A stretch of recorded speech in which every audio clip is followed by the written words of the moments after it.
20h sur la télévision Futur Média, bien principale édition, les titres dans un instant. Bras de fer entre l'État du Sénégal et les enseignants. Mary Teuw Niane durcit le ton. Il a décidé de contraindre les grévistes à rendre les notes. Des demandes d'explication et des mises en demeure ont d'ailleurs déjà été envoyées aux concernés pour matérialiser la mesure prise à leur encontre. Le SAEMS-CUSEMS ne compte pas se laisser faire. Il annonce une plainte contre l'État du Sénégal pour violation de la loi. L'hôpital Aristide Le Dantec dans la tourmente suite à un scandale relaté par l'OFNAC dans son rapport annuel.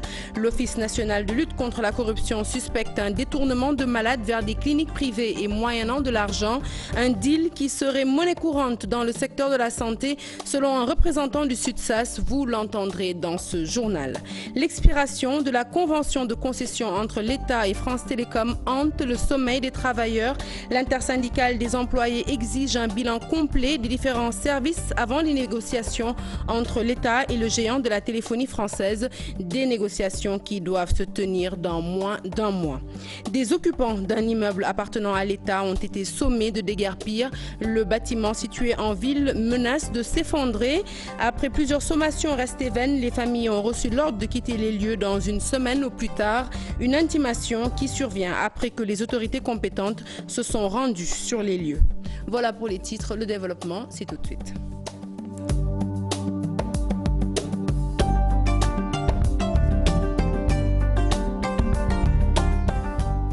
Rebonsoir à tous. Face à la grève répétée des enseignants et à la rétention des notes du premier semestre, l'État du Sénégal bande ses muscles. Le gouvernement décide de contraindre les grévistes à rendre les notes. Des demandes d'explication et des mises en demeure ont d'ailleurs été déjà envoyées aux concernés. Le ministre de l'Enseignement dit agir de la sorte pour sauver l'année scolaire. Aminata Mbaresso, Thierno Laurent Mendy. L'État a usé d'abord de toutes les voies de négociation, de propositions depuis février. Fini les négociations, le ministre de l'Éducation nationale sévit contre les enseignants grévistes. La réquisition, dernier recours du gouvernement pour contraindre ces derniers à retourner dans les salles de classe et rendre les notes du premier semestre. Dans un premier temps, les réquisitions ont été faites pour que les enseignants qui font la rétention des notes rendent les notes.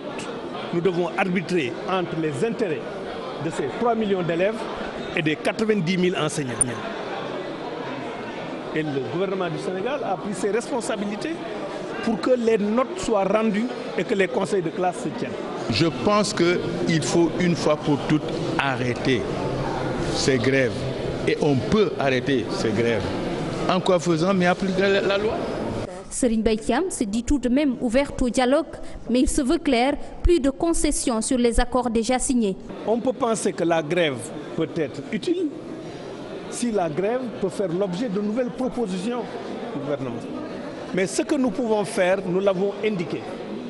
D'ici la fin de l'année scolaire, nous ne pouvons rien rajouter par rapport aux propositions qui ont été faites. Avant de procéder à ces réquisitions, le ministère de l'Éducation nationale avait auparavant envoyé des demandes d'explication et des mises en demeure aux différents enseignants grévistes. Une démarche qui, selon lui, avait commencé à porter ses fruits. Et vous avez sans doute dû rectifier de vous-même. Il s'agissait plutôt du ministre de l'Éducation nationale, Serigne Mbaye Thiam, qui veut sauver l'année scolaire. Il annonce que les dates des examens ne seront pas décalées malgré les nombreuses perturbations. L'entrée en 6e et le certificat de fin d'études se tiendront les 21 et 22 juin prochains. Les anticipés de philo le 8 juin. Quant au bac, il sera fait pour le 11 juillet prochain. Nous continuons de l'écouter toujours au micro d'Aminata Mbaresso. La date reste maintenue. Le certificat de fin d'études élémentaires est programmé pour le 21 et le 22 juin. Le baccalauréat, il y a le 8 juin pour le baccalauréat de philosophie, l'épreuve anticipée de philosophie, mais les épreuves du baccalauréat vont démarrer le 11 juillet, après la Korité, et le brevet de fin d'études moyennes, l'examen démarre le 18 juillet. Donc les dates sont maintenues parce que là aussi de l'évaluation qui a été faite il y a quelques semaines de cela par les inspecteurs d'académie, on s'est rendu compte que le quantum horaire a été entamé, mais pas au point à l'époque de mettre en péril l'année scolaire. Maintenant, nous ne pouvons pas continuer à observer la grève d'ici là. Et puis le ministre de l'Éducation nationale présidait une rencontre d'évaluation sur les contrats de performance dans le cadre du paquet des enquêtes menées dans les classes de CI au cours de l'année 2015. Constat, le niveau de lecture des élèves de CI est très faible, le niveau en mathématiques un peu plus satisfaisant. Massar Diop, inspecteur de l'éducation et chef de division évaluation que nous écoutons. Vous savez que depuis un certain moment, le gouvernement sénégalais s'active autour des conditions d'apprentissage des élèves. Et cela, c'est en termes d'intrants pédagogiques, mais aussi c'est en termes d'intrants matériels. Il fallait maintenant, à mi-parcours, que l'on s'arrête pour voir est-ce que fondamentalement tout ce qui a été injecté permet d'aller vers les résultats qui ont été attendus. C'est ainsi évidemment que nous avons provoqué évidemment cette grande rencontre. Mais on s'est rendu compte quand même, comme vous l'avez suivi, que la lecture encore pose problème. Plus de 30%, plus de 110% de nos élèves, évidemment, ont des difficultés évidemment, en lecture, mais c'est au CI. Nous sommes encore au CI, ce n'est pas tout le système éducatif sénégalais. On s'est rendu compte aussi qu'au CI, toujours, que le niveau de mathématiques est un peu relevé. Alors, il y a plus de 63% même des élèves ont eu évidemment un score moins de 50 points. Et je vous l'annonçais en titre, ce sera donc œil pour œil, dent pour dent. Le SAEMS-CUSEMS a décidé de porter plainte contre l'État pour violation de la loi. Les syndicalistes estiment que le gouvernement est dans l'illégalité la plus totale en servant des mises en demeure aux enseignants. Sur la question des rétentions de notes, le syndicat dit attendre l'effectivité de la mesure pour pouvoir se prononcer. Le SAEMS-CUSEMS a fait face à la presse, un compte rendu signé d'Issa Prera et Mardia. Un hors-la-loi qui crie au viol de la loi, c'est l'attitude de l'État face aux enseignants. C'est ce que pense le SAEMS-CUSEMS. L'intersyndicale se braque et va porter plainte contre les autorités de la République. Pour Mamadou Lamine Dianté et ses camarades, l'État veut les empêcher d'exercer un droit reconnu par la Constitution. Normalement, le médiateur de la République aurait dû s'autosaisir. Parce qu'il est sénégalais, il voit les choses, comment elles se passent, il aurait dû s'autosaisir. Nous l'avons saisi, il n'a pas répondu. Nous attendons sa réponse. Maintenant, nous allons porter plainte parce que l'État est en train de franchir le Rubicon. Pour le SAEMS-CUSEMS, la rétention des notes est une mesure tout à fait légale. Par conséquent, l'intersyndicale campe sur ses positions. Le mouvement va se radicaliser. Quand le gouvernement se permet, à travers des inspecteurs d'académie et des inspecteurs de l'éducation et de la formation, de servir des mises en demeure en évoquant une circulaire qui est relative à l'abandon de poste pour servir des mises en demeure pour fait de rétention de notes, l'État est en train de violer la loi. Ensuite, le ministre a convoqué des textes de loi en parlant de la réquisition. Il n'en a pas fait autant de la rétention des notes, parce que la rétention des notes est une mesure tout à fait légale. La rétention des notes n'est pas une violation d'aucune disposition des textes et règlements dans ce pays. Toutefois, les portes du dialogue ne sont pas fermées. L'intersyndicale appelle le chef de l'État à intervenir. Mieux, elle exige le respect total des accords signés. Et toujours dans le domaine de l'éducation, des viols, des mariages précoces ou encore une extrême pauvreté, ce sont les raisons qui poussent les filles à abandonner très tôt les études à Saint-Louis. Même si les données statistiques indiquent une parité entre filles et garçons, le maintien des filles pose toujours problème, un défi que les acteurs éducatifs veulent relever. Un compte rendu signé Habib Sek plutôt et Ousseynou Diop. Dans la commune de Saint-Louis, les données statistiques révèlent une parité entre filles et garçons pour la scolarisation. Le taux d'accès est pratiquement favorable aux filles. Toutefois, leur maintien dans les écoles pose un réel problème. Les enseignantes de la vieille ville réunies autour d'un comité départemental pour la promotion de la scolarisation des filles comptent mener le combat pour que le maintien des filles soit effectif. Pour le maintien des filles, parce qu'actuellement nous n'avons plus de problème pour la scolarisation, mais c'est le maintien qui nous pose problème. Et pour ce maintien, il y a beaucoup d'obstacles. Les filles sont normalement inscrites dans les établissements, mais les difficultés qu'elles rencontrent et qui mettent fin à leur scolarisation sont encore nombreuses. La grande question, et c'est ça vraiment la grande bataille, c'est qu'il faut se battre pour que les filles qui sont inscrites à l'école puissent y rester le plus longtemps possible. C'est le maintien qui pose problème. Donc si le maintien par endroit pose problème, c'est parce que souvent les filles n'ont pas les conditions idoines dans les familles, dans les foyers, dans les quartiers. Pour mettre fin à ce fléau, les enseignants du département misent sur la sensibilisation. il y a les viols, il y a les mariages précoces, il y a les grossesses précoces, il y a la pauvreté aussi, la promiscuité qui pose problème. Et nous approchons de ces enfants-là, de les écouter, de les accompagner en les donnant des aides, en les appuyant. Le comité départemental pour la promotion de la scolarisation des filles de Saint-Louis, pour accompagner cette frange vulnérable de la population, a organisé cette journée pour sensibiliser les filles des différents établissements de la commune. Il a aussi remis des cadeaux aux jeunes filles qui se sont distinguées lors des activités. L'hôpital Aristide Le Dantec en proie à un scandale débusqué par l'OFNAC. Dans son rapport 2014-2015, l'Office national de lutte contre la corruption reproche à la structure de procéder à un détournement de malades au profit de cliniques privées moyennant un pécule, un fait qui serait courant dans les établissements publics de santé selon un représentant du SUTSAS. La direction de l'hôpital, qui attend d'être officiellement saisie par l'OFNAC, n'a pas voulu se prononcer dans ce reportage signé Fatou Bintou Conté et Mohamed Dian. L'hôpital Aristide Le Dantec épinglé par l'OFNAC, l'Office national de lutte contre la fraude et la corruption. Dans son rapport 2014-2015, l'Office fait état de détournement de malades dans cet hôpital vers des structures privées. Des actes courants dans les établissements publics de santé. On ne peut pas nier cela en tant que travailleur de la santé. Le fait de ramasser 5 000, 10 000, alors qu'on est payé par l'État, ce n'est pas responsable. Et je sais que les gens le disent dans tous les hôpitaux. Les gens en parlent. Et il faut honnêtement entre nous, même au sein de nos camarades, on les a toujours dit que de tels comportements, si on prend quelqu'un, il ne faut même pas s'attendre à ce que le SUTSAS vienne à votre secours. Pour ce représentant du SUTSAS à l'hôpital Aristide Le Dantec, ces faits font perdre beaucoup d'argent à la structure sanitaire, mais aussi aux patients. Non seulement ça fait perdre de l'argent, beaucoup d'argent à l'hôpital, mais aussi vous faites perdre aussi de l'argent aux patients.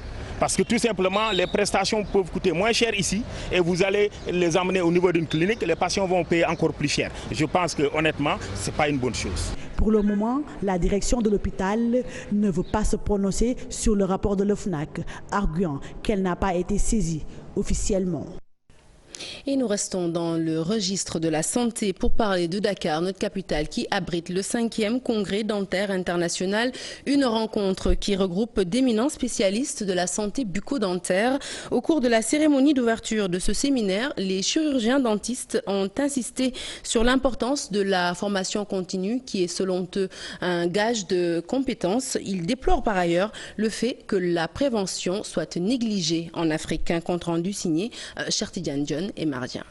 En termes de santé bucco-dentaire, le continent africain est loin d'atteindre les normes requises par l'Organisation mondiale de la santé. Elle exige un dentiste pour 100 000 habitants, alors que pour les pays du Sud, on note un dentiste pour 100 000 habitants. Au Sénégal, nous avons la compétence. Ce n'est pas parce que je suis dentiste sénégalais que je le dis, mais nous avons la compétence. Ce qui manque maintenant, c'est relever le plateau technique et utiliser les nouvelles technologies. Nous, au Sénégal, nous sommes autour de un dentiste pour environ 9 000 habitants. Nous sommes encore loin des normes de l'OMS. Mais ce qui est sûr, c'est que nous avons un déficit en chirurgien dentiste. La formation continue, elle est fondamentale pour tout médecin. Et c'est pourquoi j'insiste sur ce terme. Pour le conférencier du 5e congrès dentaire international, la santé bucco-dentaire n'est pas une priorité pour les Africains. Ils préfèrent le modèle curatif. La prévention est totalement négligée. Devant des ressources limitées, il faudrait au contraire aller vers cette prévention et cette promotion de la santé bucco-dentaire. C'est ce qui va entraîner à la longue un recul des soins bucco-dentaires, mais également une prise en charge adéquate. Aujourd'hui, les maladies bucco-dentaires partagent des facteurs de risque avec le diabète, avec les pneumonies, mais également avec les cardiopathies. Diabète, cardiopathie, etc. Donc ils ont les mêmes facteurs communs de risque. Dakar, capitale de la santé bucco-dentaire, notre pays abrite le 5e congrès dentaire international. Durant 5 jours, des spécialistes échangent sur les nouvelles technologies et la santé bucco-dentaire. Et je vous l'annonçais en titre, dans moins d'un mois, l'État va renégocier la convention qui la lie avec France Télécom. Une étape décisive qui inquiète l'intersyndicale des travailleurs. Cette dernière a peur d'être prise au dépourvu. Et pour cela, elle réclame un bilan complet des services d'externalisation et la mutualisation de l'exploitation du réseau d'accès. En conférence de presse, elle a annoncé un vaste rassemblement dans les prochains jours pour obtenir satisfaction de ses revendications. Maïmouna Ndiaye et Mohamed Dian y ont assisté, compte rendu. Des syndicalistes déterminés à faire face au projet de transformation de France Télécom. Une sécurité des données personnelles qui expose le réseau. L'intersyndicale des travailleurs de la Sonatel n'en veut plus. Elle appelle l'État à mettre un coup d'arrêt. Le groupe Orange, à double titre d'ailleurs, donc il faudra qu'on renouvelle la convention de concession en laissant France Télécom Orange accompagner Sonatel. C'est ça aujourd'hui leur vœu le plus cher. Mais aussi il faudra que l'État renouvelle rapidement la convention de concession et qu'on tourne la page avec la 4G. En fait c'est ça, donc toutes ces négociations font qu'aujourd'hui nous avons peur quand même que l'État se précipite pour signer du n'importe quoi avec les opérateurs, avec l'opérateur Orange. Juillet 2016, la date retenue pour les négociations sur le renouvellement de la convention de concession. Ces travailleurs demandent à l'État de les mener sur des bases claires. France Télécom n'est qu'un partenaire stratégique pour la Sonatel. C'est la Sonatel que l'État du Sénégal a confié la convention de concession et un cahier de charges. Et c'est le moment aujourd'hui vraiment d'attirer l'attention de l'État du Sénégal, d'attirer l'attention du peuple sénégalais pour que cette signature, pour que ce renouvellement de la convention de concession se passe dans les meilleures conditions possibles pour l'intérêt supérieur de notre pays. Cheikh Tidiane Ndiaye, Babacar Sarr et compagnie souhaitent rassembler le peuple pour ce combat démocratique. C'est pourquoi nous invitons les organisations syndicales, les centrales syndicales. Ça doit être une mobilisation nationale. Donc nous devons mener le combat ensemble. Ce n'est plus l'affaire des travailleurs de Sonatel, mais ça doit être l'affaire de tous les Sénégalais. Cette mobilisation nationale est le début d'un second plan d'action de l'intersyndicale des travailleurs de la Sonatel. Une manière pour ces syndicalistes de réclamer leur place sur les tables de négociation. Et c'était le dernier avertissement aux occupants d'un immeuble menace en ruine près de l'Assemblée nationale. Le sous-préfet de Dakar Plateau, le directeur général de l'agence de gestion du patrimoine bâti ont effectué une descente sur les lieux. Après plusieurs sommations servies aux familles en vain, ordre leur a été intimé de quitter les lieux au plus tard dans une semaine. Alassane Ba, Modou Diop. Quelques mètres séparent l'immeuble de l'Assemblée nationale. Depuis 15 ans, il menace ruine. Des familles y logent de façon irrégulière, malgré plusieurs sommations. Nous avons eu donc à rencontrer les populations pour leur demander de quitter, avant que le pire n'arrive. Ensuite, on s'est réunis pour leur donner des délais. Mais encore, aujourd'hui, des sommations ont été servies. Mais nous sommes toujours confrontés à la résistance de certaines populations. On ne maîtrise pas les gens qui entrent et qui sortent. Il y a un problème de sécurité sur le bâtiment et de sécurité sur les personnes. Alors que l'un des rôles régaliens de l'État, c'est de veiller à la sécurité des biens et des personnes. 52 appartements composent l'immeuble qui dispose de l'eau et de l'électricité. Seuls 3 appartements sont branchés de façon régulière. De quoi se poser des questions. Comment ils ont fait pour avoir ces choses-là? Mais jusqu'au jour d'aujourd'hui, on a mené des enquêtes. Moi, ça doit faire la 3e ou la 4e fois que je viens dans cet immeuble pour parler aux gens. Mais maintenant, il faut passer à un autre niveau. On ne peut pas tolérer que les gens mettent leur vie en danger en allant occuper des bâtiments. Vous savez que déjà l'occupation irrégulière ne peut pas faire l'objet de délai. Aujourd'hui, tous les occupants disposent de leur sommation, ils savent qu'ils doivent quitter. Maintenant, il arrivera un moment, très proche d'ailleurs, où les gens quitteront. Cette visite sera la dernière selon le directeur général de l'agence de gestion du patrimoine bâti de l'État. Les occupants ont juste une semaine pour déguerpir des lieux. Cet immeuble doit être désaffecté, on va le barricader et le fermer, le mettre en sécurité. Et on va désigner un cabinet d'études, un bureau d'études, un bureau de contrôle qui va venir diagnostiquer le bâtiment et nous dire quelles sont ses chances de vie. Un autre bâtiment où les habitants sont sommés de quitter. Et il y a presque 300 bâtiments dans la capitale sénégalaise qui sont dans le même état. Abdou Karim Fofana et le sous-préfet de Dakar appellent les occupants à trouver d'autres locaux pour parer à tout danger. À Saint-Louis, un bus a tué un enfant de 6 ans. C'était hier dans la nuit. L'accident s'est déroulé juste devant la rue Galomar. Abdourkhadre Taou, c'est le nom de cet enfant âgé de moins de 6 ans qui sortait de la maison familiale. Il a trouvé la mort sur son chemin. Un bus a écrasé son corps devant des passants qui ont vite alerté les sapeurs-pompiers. Son corps serait toujours à l'hôpital. La situation a tout de même dégénéré dans la nuit. Les Guet-Ndariens ont manifesté et brûlé une voiture. Le chauffeur serait toujours en fuite. Richard Toll, toujours dans une précarité extrême. Sur place, pas de lieu d'aisance, pas d'eau, encore moins d'électricité. Les chauffeurs de la commune réclament une réhabilitation complète de l'infrastructure, une requête que la mairie s'est engagée à satisfaire. Ousseynou Diop et Habib Sek. Richard Toll, son nom fait le tour du monde. Seulement dans cette ville sucrière, la gare routière ne répond pas aux normes. Les toilettes n'existent pas, les lieux manquent presque de tout. La gare routière n'a pas d'électricité, elle manque de toilettes et d'eau. On ne peut même pas se reposer. Et pourtant, le nom de Richard Toll a fait le tour du monde. Ce chauffeur est un habitant de la ville depuis 1974. Il exerce dans la gare routière de la commune. Son seul souci reste la réhabilitation de l'édifice. Les autorités ont voté plusieurs fois le budget. Nous sommes très fatigués. Chaque année, on vote un budget et on nous oublie. Maintenant, nous demandons aux autorités locales de nous aider. Le décor ne plaît pas du tout aux passagers. Ils ont plusieurs fois décrié cette situation. Ils appellent même l'autorité locale à prendre ce dossier entre ses mains. Vous avez vu, la gare routière est étroite. Les clients ne peuvent même pas s'installer quelque part. Nous, ce qu'on demande, c'est une gare routière moderne, rien d'autre. On appelle bien entendu par le maire de Richard Toll, interpellé sur la question de doter la ville d'une gare routière digne de son nom. L'autorité communale apporte des éclaircissements. Et pour bientôt, Inch'Allah, j'espère que d'ici la fin de l'année, nous allons terminer les procédures et entamer la phase active, c'est-à-dire la phase de construction. Chaque jour, des passagers venus de partout dans le pays passent par la gare routière de Richard Toll. Mais sûrement, pour l'émergence de la ville, il faut d'abord régler ce problème pour les chauffeurs de la ville sucrière. Allez, nous ouvrons la page culture de cette édition. La littérature, facteur de paix, d'unité. Les dirigeants africains appelés à relire Nkrumah, Cheikh Anta Diop ou encore Nelson Mandela pour s'approprier le concept des États-Unis d'Afrique. C'est le combat que mène l'ex-Africa. L'Organisation pour l'éthique et la bonne gouvernance dans le continent a tenu hier un panel qui a réuni des chercheurs, des acteurs sociaux, des associations de jeunes. Mambiram Diouf et Jafar Abba étaient aussi de la partie. Reportage.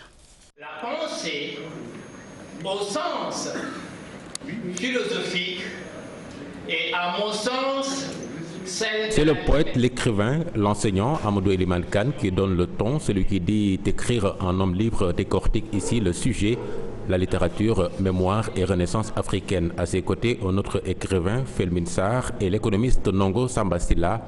Trois penseurs invités de ce premier panel, le président de l'ex-Africa. L'initiateur revient sur le sens de ses travaux. C'est ce qu'avait compris Nkrumah, ce qu'avait compris Cheikh Anta Diop. C'est pour ça qu'ils avaient défendu bec et ongle par le savoir, la science, par l'action politique, l'engagement, pour que nous puissions arriver à cela. Arriver à asseoir les États-Unis d'Afrique possible selon lui, minimisant ainsi les divergences entre États. Cela n'empêche pas qu'il y ait l'unité tout simplement et l'union. Et donc justement, aller vers cette union et mettre en place ce cadre de référence de cette union-là va aider à anticiper sur ces petits problèmes que nous avons entre nos États. S'ils existent, c'est parce que nous avons encore des drapeaux que nous pointons ici et là pour dire que nous sommes un État. Et en réalité, ça, ce n'est qu'à l'avantage de ce qu'on appelle ces chefs d'État-là qui veulent avoir toujours leur parcelle de pouvoir. Et comme vous le voyez, entre le Sénégal et la Gambie, l'origine du problème n'est pas loin. Ça dépend tout simplement d'un individu. La jeune génération, l'élite agissante de demain, confrontée à des crises cycliques, notamment dans le secteur de l'éducation, un problème à ne pas négliger, d'après lui. Investir l'éducation, comme vous voulez le dire, mais à partir de nos propres valeurs, de nos propres cultures les plus profondes, de nos langues nationales, à partir de nous-mêmes.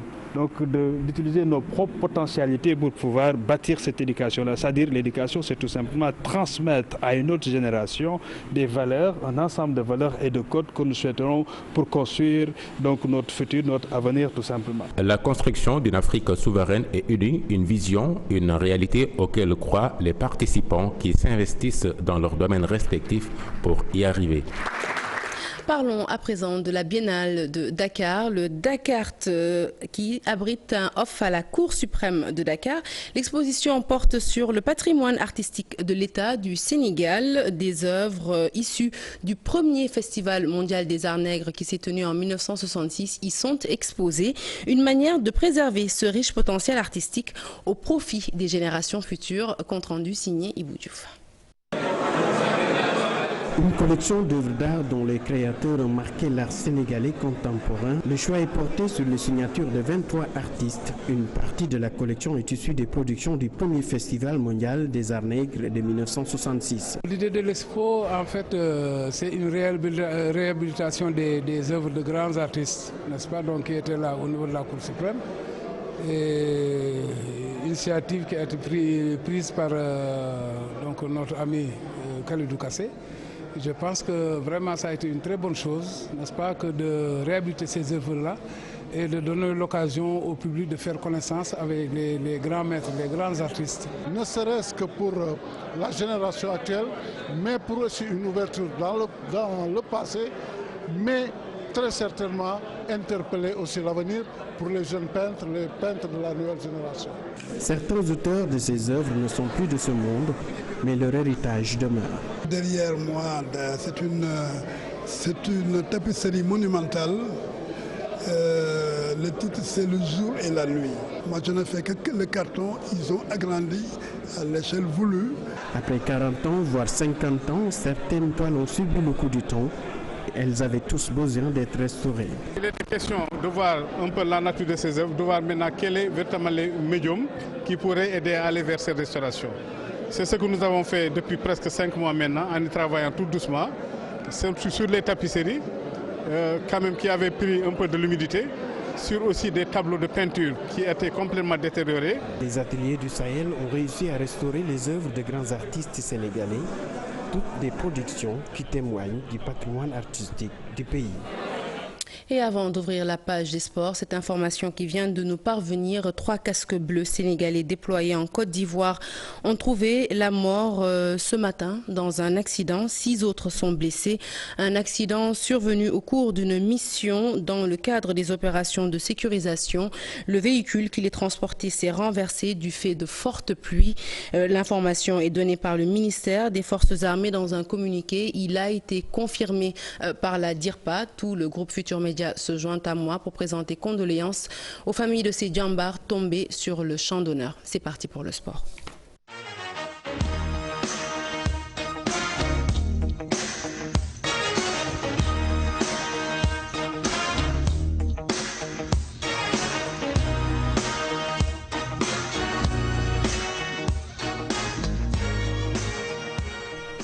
Un journal des sports que nous ouvrons tout de suite avec Gorgui Sidien qui déclare qu'il est en contrat avec la Fédération sénégalaise de basket pour sa participation au tournoi de qualification pré-olympique. Le meilleur marqueur de la précédente édition de l'Afro-Basket estime que si sa santé lui permet de regagner l'équipe nationale, eh bien, il fera tout pour donner à l'équipe le titre de champion d'Afrique. Je vous propose de l'écouter.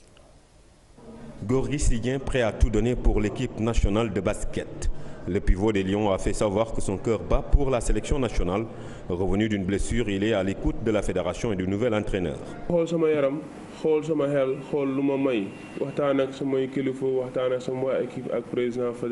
Si ma santé me le permet, je jouerai pour l'équipe nationale. Je suis en contact permanent avec la FSB et le nouvel entraîneur. Tout le monde sait que je porte l'équipe nationale dans mon cœur et je ne compte pas décevoir les Sénégalais.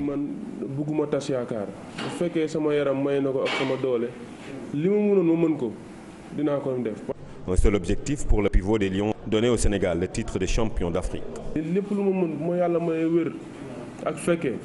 Je ferai tout pour qu'on rapporte l'Afrobasket 2017 si l'équipe se qualifie, bien sûr. Ce qui m'a fait le plus mal, c'était la défaite de l'équipe nationale en 2005 face à l'Angola. C'est ce qui m'a poussé à me surpasser lors de notre récente confrontation en 2015. Gorgui Sy Dieng veut donner la chance aux jeunes natifs de Kébémer à travers Dieng Basket Camp. Parce que en sport, c'est la visibilité et le temps de jeu. C'est la raison pour laquelle j'ai organisé cet événement Dieng Basket Camp pour donner la chance aux jeunes de Kébémer. Plus de 100 millions de francs CFA ont été mobilisés pour un plateau médical relevé offert à l'hôpital de Kébémer. Athlétisme à présent avec le meeting international de Dakar. Modeste performance des athlètes sénégalais dans la 9e édition de ce meeting. Seules deux dernières places du podium pour eux. Néanmoins, un nouveau record du meeting a été établi par l'Ivoirien Ben Youssef Maïté. Le 100 mètres et a quant à lui été égalé par l'Américaine Christina Manning. Un compte rendu signé Cher Sadibou Diarra, Cher Tidiane Diaw, Younous Diatta. Le record du meeting de Dakar battu lors de cette 9e édition et c'est l'Ivoirien Ben Youssef Maïté qui l'a fait lors des épreuves du 200 mètres en 20 secondes. J'aime beaucoup la piste, il y a du monde, ça fait vraiment plaisir d'être. Grand espoir du Sénégal, Amadou Ndiaye s'est contenté de la 3e place du 400 mètres et avec 80 secondes 42 centièmes, tout comme le sauteur en longueur Mamadou Gueye avec ses 7 mètres 78. Des Sénégalais bien loin des minima pour les Jeux Olympiques de Rio. On a descendu pour faire les minima, c'est 49-40. Là, on est à 50-40. 50. J'ai eu une déchirure de l'adducteur, donc c'est pas facile de revenir en année olympique. Voilà. Mais là, devant le public qui était chaleureux, j'ai profité quand même avec cet appui du public quand même pour aller chercher loin. C'est une question de forme et de rythme. C'est parce que c'est à ma 2e compétition et les autres filles, elles ont presque couru 5 à 6 compétitions. Donc voilà, c'est ça. L'organisation tire un bilan satisfaisant en dépit du peu d'affluence du public. Timing, la participation des athlètes de tous bords, ça se passe bien. Je pense bien qu'il y a quand même un aspect positif qu'il faut relever à ce niveau. C'est un sport individuel. S'il y a une performance, 90% c'est l'athlète, les 10% peut-être c'est la fédération, c'est l'encadrement technique. Dakar a ainsi joué sa partition à quelques mois des Jeux Olympiques de Rio, même si les athlètes sénégalais n'ont pas brillé. Et nous restons avec ce meeting. Le directeur technique national, le DTN de l'athlétisme, est satisfait de l'état de forme des athlètes sénégalais. Amadou Diouf estime qu'ils sont dans une bonne phase de préparation, de progression en vue des prochains championnats d'Afrique dont le stage de préparation est prévu dans 2 semaines. Tes propos sont recueillis par Cher Sadibou Diarra, Younous Diatta. J'ai eu peur de les voir en forme à pareille période parce qu'ils ne pourront pas maintenir leur pic de forme jusqu'à ces objectifs. Maintenant, dans l'ensemble, il y a une satisfaction à part que Nima s'est blessé à l'échauffement. On va voir l'état de la blessure pour voir est-ce qu'elle pourra se remettre le plus rapidement possible parce que Durban, c'est dans 1 mois pratiquement. Amisen a lancé 67 mètres 77 le week-end dernier. Aujourd'hui, elle a lancé 67 mètres et quelques, 58 je crois. Donc ça montre qu'elle est dans une marge de progression par rapport. Elle lui manque que 4 points pour réaliser les minima. Donc c'est ça qui est le plus important pour moi. Mais la place importe peu par rapport à la progression de performance. Amadou Ndiaye aussi, elle a fait 94.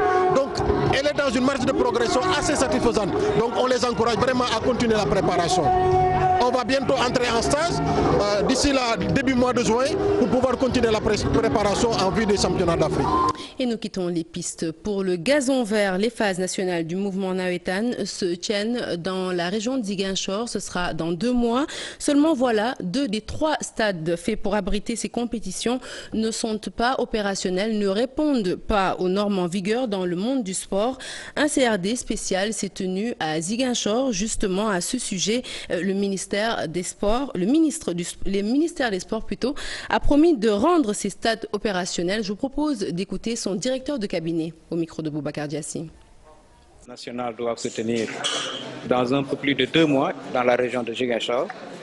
Et pour le ministre des Sports, il fallait s'assurer que toutes les conditions sont prises pour que ces phases nationales puissent connaître un grand succès. Tous les problèmes ont été évoqués. Ce sont des stades qui reçoivent des compétitions. Il y a certes des améliorations à faire au niveau de la grille de protection et des toilettes pour le stade de Bignona, au niveau également de quelques commodités pour le stade de Diaméreng. Mais des engagements ont été pris ici, vous l'avez vu. Le ministre également va actionner ses services pour que le stade de Bignona puisse être aux normes et recevoir dans les meilleures conditions les matchs qui seront programmés à Bignona. Il n'y aura pas d'inquiétude à ce niveau, je puis vous l'assurer. Et voilà qui met un terme à cette édition. Une fois n'est pas coutume, nous n'aurons pas d'invité de 20h aujourd'hui. Nous nous en excusons. Vous retrouverez demain avec grand plaisir Mamadou Ibra Kane pour son invité du jour. En attendant, nous vous souhaitons de passer une très bonne soirée en compagnie des programmes de la TFM. Merci, à demain.